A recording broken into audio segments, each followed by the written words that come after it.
क्या यह सच है कि तांत्रिक साधनाएं मनुष्य को अतिमानवीय शक्तियां प्रदान कर सकती हैं?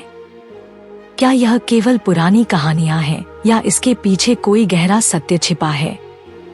भारतवर्ष की धरती पर हजारों वर्षों से ऐसे योगियों, सिद्धों और तांत्रिकों की उपस्थिति रही है, जिन्होंने भौतिक नियमों को चुनौती दी, जिन्होंने न केवल अपने शरीर और मन पर बल्कि समय, अंतरिक्ष और मृत्यु पर भी नियंत्रण स्थापित किया।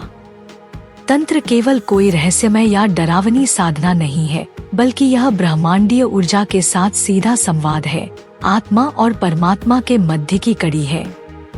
प्राचीन ग्रंथों में वर्णित है कि एक सिद्ध योगी अपने शरीर को लघु या विशाल बना सकता है, अदृश्य हो सकता है, बिना पंख के उड़ सकता है, अपने चेतन मन से दूसरों के विचार जान सकता है, यहाँ तक कि शरीर छोड़कर सूक्ष्म लोकों की यात्रा कर सकता है।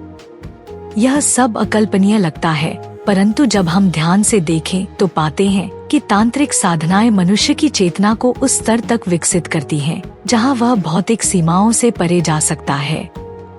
उदाहरण के लिए गरुड़ तंत्र और कालज्ञान तंत्र में यह वर्णन है कि सिद्ध तांत्रिक मृत्यु के क्षण को भी स्थगित कर सकता है और आत्मा को नियंत्रित कर किसी अन्य शरीर में प्रवेश कर सकता है। इसी प्रकार शिव संहिता और योग वासिष्ठ में वर्णित सिद्धियां जैसे अनिमा, सूक्ष्मतम रूप धारण करना, महिमा, विशालतम रूप धारण करना, लघिमा, हवा में उड़ने की क्षमता, प्राप्ति, इच्छित वस्तु को कहीं से भी प्राप्त करना, प्राकाम्य, इच्छा पूर्ति, ईशित्व, सृष्टि पर अधिकार, वशित्व, दूसरों पर नियंत्रण, ये सभी केवल प्रतीक नहीं बल्कि चेतना के अद्भुत प्रयोग हैं। आज आधुनिक विज्ञान भी इसे मानने लगा है कि ब्रह्मांडीय ऊर्जा केवल एक कल्पना नहीं है, बल्कि हर जीवित प्राणी में कंपन, वाइब्रेशन, ऊर्जा तरंगे, वेव्स और एक सटल फ्रीक्वेंसी काम करती है। अमेरिका के प्रसिद्ध संस्थानों में जैसे कि स्टैनफोर्ड रिसर्च इंस्टीट्यूट और Princeton engineering anomalies research pair में ऐसे प्रयोग हुए हैं, जहां यह पाया गया कि ध्यान, मंत्र जाप और तांत्रिक यंत्रों के प्रयोग से मनुष्य के आसपास एक ऊर्जा क्षेत्र उत्पन्न होता है, जो बाहरी घटनाओं को प्रभावित कर सकता है। कई बार यह भी देखा गया कि साधक अपने हृदय की धड़कन और मस्तिष्क की तरंगों को अपने नियंत्रण में ला सकता है, और यह वह पहला कदम है जहां से अतिमानवीय क्षमताओं की यात्रा शुरू होती है। भारतीय वैज्ञानिक और योग विशेषज्ञ जैसे डॉक्टर नारायण दत्त श्रीमाली, जिन्होंने तंत्र के वैज्ञानिक पहलुओं को विश्लेषणात्मक रूप से प्रस्तुत किया, बार बार इस ओर इशारा करते हैं कि जब चेतना को केंद्रित किया जाता है तो वह भौतिक जगत में प्रभाव उत्पन्न करती है। इसे सिद्धि कहा जाता है। भारत के विभिन्न स्थानों पर आज भी ऐसे साधक मौजूद हैं, जो खुले रूप में नहीं आते, परंतु जिनके बारे में स्थानीय लोग कहते हैं कि उन्होंने जीवन और मृत्यु पर अधिकार प्राप्त कर लिया है। विशेषतः कामाख्या, जूना अखाड़ा, त्र्यंबकेश्वर और सिद्धाश्रम जैसे स्थानों से ऐसे रहस्य जुड़े हुए हैं। प्राचीन तांत्रिक ग्रंथ जैसे कुलार्णव तंत्र, रुद्रयामल, तंत्रसार और भैरव तंत्र इस बात का वर्णन करते हैं कि विशिष्ट तांत्रिक साधनाओं के माध्यम से एक साधक अपनी सूक्ष्म इंद्रियों को जागृत कर सकता है, जिससे उसे न केवल भविष्य दिखने लगता है, बल्कि वह अपने विचारों से पदार्थ को प्रभावित करने लगता है। यही ऊर्जा नियंत्रण है। जैसे जैसे साधक की चेतना जागृत होती है, उसका संपर्क उन सूक्ष्म लोकों से होता है जहां सामान्य मनुष्य नहीं पहुंच सकता।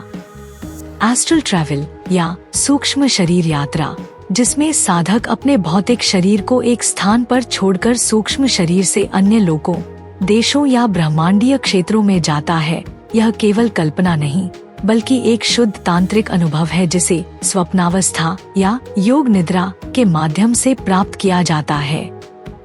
इसी प्रकार माइंड कंट्रोल यानी मनोनिग्रह भी तंत्र का एक गहन अंग है, जहां साधक न केवल अपने मन पर पूर्ण नियंत्रण करता है, बल्कि दूसरों की चेतना से भी संवाद कर सकता है।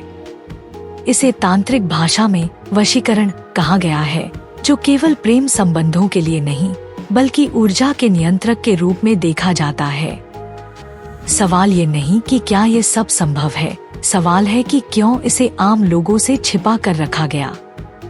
तांत्रिक ज्ञान को हमेशा गुप्त इसलिए रखा गया क्योंकि यह शक्ति यदि किसी असंयमी, अहंकारी या लालची व्यक्ति के हाथ में चली जाए तो यह विध्वंस का कारण बन सकती है। इसलिए यह ज्ञान केवल उन्हीं को दिया जाता है जो आत्मनियंत्रण, ब्रह्मचर्य और उच्च चेतना के मार्ग पर अडिग हैं। यह कोई आश्चर्य नहीं कि प्राचीन गुरुकुलों और तपोवनों में तंत्र को केवल दीक्षित शिष्यों को ही सिखाया जाता था। आज जब हम विज्ञान की प्रगति और मन की शक्ति के बीच संबंध देख रहे हैं, तो यह कहना गलत नहीं होगा कि तंत्र ही वह पुल है जो अध्यात्म और विज्ञान को जोड़ता है। पाइनियल ग्लैंड, पिनियल ग्लैंड, जिसे तीसरी आंख भी कहा जाता है, विज्ञान भी अब मानता है कि यह चेतना के रहस्यों की कुंजी है और तंत्र में इसे आज्ञा चक्र कहा गया है। जैसे ही साधक इस चक्र को जागृत करता है, वह संसार को उसकी असली स्थिति में देखना शुरू करता है। इसलिए जब हम पूछते हैं कि क्या तांत्रिक साधनाएं अतिमानवीय शक्तियों को खोल सकती हैं, तो उत्तर है हाँ, परंतु यह एक आसान रास्ता नहीं है। यह आत्मानुशासन, मौन, मंत्र, यंत्र, ध्यान और पूर्ण समर्पण का मार्ग है। यह केवल शक्ति प्राप्त करने का मार्ग नहीं, बल्कि आत्मा की पूर्णता का मार्ग है। तंत्र वह राह है जो मनुष्य को परमात्मा से जोड़ती है, और जब साधक उस बिंदु तक पहुंचता है जहां मैं और तू का भेद मिट जाता है, तब वह केवल एक मनुष्य नहीं, ब्रह्मस्वरूप बन जाता है। और यही है तांत्रिक साधना का अंतिम लक्ष्य, सिद्धि नहीं, ब्रह्म ज्ञान। और अंत में जब हम इस पूरे रहस्य को समेटते हैं, तो एक प्रश्न हमारे भीतर बार बार उठता है, क्या तांत्रिक साधनाएं केवल एक कल्पना है या ब्रह्मांडीय सच्चाई का वह हिस्सा जिसे हमारी सामान्य चेतना समझ ही नहीं पाई? जिस प्रकार एक बच्चा पहले अक्षर को समझने में समय लेता है, उसी प्रकार तंत्र भी केवल उन्हीं के लिए है जो स्वयं को अज्ञान के खोल से बाहर निकाल चुके हैं। क्योंकि यह साधना शरीर नहीं, आत्मा की यात्रा है। यह शक्ति नहीं, आत्मबोध का विज्ञान है। यह बात अब वैज्ञानिक स्तर पर भी सामने आ रही है कि जब मनुष्य गहन ध्यान, मंत्रों की ध्वनि और ऊर्जा के साथ एक विशेष कंपन में प्रवेश करता है, तो उसका मस्तिष्क केवल विचार नहीं करता, वह उस ऊर्जा को प्रसारित और स्वीकार करने लगता है जो हमारी पांचों इंद्रियों से परे होती है। यही वह बिंदु है जहां से तांत्रिक साधना शुरू होती है, और जहां सामान्य मनुष्य ठहर जाता है, वहीं साधक अपना पहला कदम रखता है। आधुनिक विज्ञान आज यह स्वीकार करने लगा है कि ब्रह्मांड में हर चीज ऊर्जा है, पदार्थ भी, विचार भी और चेतना भी। और तंत्र उस ऊर्जा का सीधा प्रयोग है। आप यह सोचिए, यदि कोई व्यक्ति अपनी ऊर्जा को इतना केंद्रित कर सके कि वह अपने शरीर की गति, तापमान और यहाँ तक कि दिल की धड़कन तक को अपनी इच्छा से नियंत्रित कर सके, तो वह और क्या नहीं कर सकता? यह कोई चमत्कार नहीं, बल्कि उस चेतना की अवस्था है जिसे वर्षों की साधना, मौन, ब्रह्मचर्य और तप से प्राप्त किया जाता है। आज भी भारत के कुछ अति गोपनीय स्थानों पर ऐसे साधक मौन साधना में लीन हैं, जिनके बारे में केवल किंवदंतियां हैं और जो स्वयं को आम दृष्टि से छिपाए रखते हैं। तांत्रिक साधनाओं का सबसे बड़ा रहस्य यह है कि यह साधक को केवल शक्तिशाली नहीं बनाती, यह उसे जिम्मेदार भी बनाती है। क्योंकि ऊर्जा एक तलवार की तरह है, वह रक्षा भी कर सकती है और विनाश भी। इसीलिए तंत्र में दीक्षा ही सबसे बड़ा रहस्य होती है। बिना दीक्षा के तांत्रिक मंत्रों और विधियों का अभ्यास करना स्वयं के लिए विनाश का मार्ग खोलना है। यह कोई गेम नहीं है, यह ब्रह्मांड की चेतना के साथ सीधा संवाद है।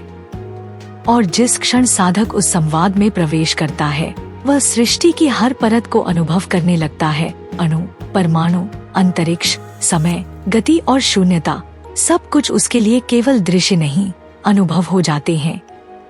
तंत्र का मार्ग इतना सरल नहीं कि वह किसी किताब पढ़कर या YouTube देखकर अपनाया जा सके। यह एक अंतःक्रांति है, जहां साधक पहले अपने डर, लालच, वासना और अहंकार से लड़े बिना आगे नहीं बढ़ सकता। और जैसे जैसे वह अपने भीतर की इन बाधाओं को पार करता है, वैसे वैसे उसके भीतर ऊर्जा का प्रवाह जागृत होता है। यह प्रवाह ही सिद्धि की ओर ले जाता है। लेकिन फिर भी तांत्रिक मार्ग का अंतिम उद्देश्य कभी भी शक्ति प्रदर्शन नहीं होता, वह होता है ब्रह्मा की प्राप्ति, अहं के विलयन और एकत्व की अनुभूति। और यही है वह गूढ़ रहस्य जो प्राचीन तांत्रिक ग्रंथों में गूढ़ रूप से छिपा हुआ है। केवल वही साधक जिसे गुरु ने योग्य समझा, उसे उस अंतिम मंत्र या यंत्र की दीक्षा दी जाती है, जिसे पाकर साधक अपनी चेतना को किसी भी स्तर पर पहुंचा सकता है। लेकिन वह साधक इसे संसार में दिखाने के लिए नहीं करता, वह इसे स्वयं को ब्रह्मा में विलीन करने के लिए करता है। इसलिए जो लोग तंत्र को केवल वशीकरण, जादू या भूत प्रेत से जोड़ते हैं, वे उसकी सबसे सतही परत पर ही ठहर जाते हैं। अगर आप आज इस वीडियो को देख रहे हैं, तो समझिए कि यह महज जानकारी नहीं, एक आह्वान है, आपकी चेतना को जागृत करने का आह्वान, आपके भीतर सोए हुए उस ब्रह्मा की अनुभूति का आह्वान और उस रहस्य के स्पर्श का निमंत्रण जो आपकी आत्मा को समर्पण, साधना और मौन के पथ पर बुला रहा है। और जब आप अगली बार आकाश की ओर देखेंगे, तो उस चंद्रमा की चुप्पी, उन तारों की चमक और उस रात की शांति में शायद वह कंपन महसूस कर सकें, जो केवल तांत्रिक साधकों को अनुभव होता है। तब आप जानेंगे कि तंत्र शक्ति नहीं, चेतना की पराकाष्ठा है।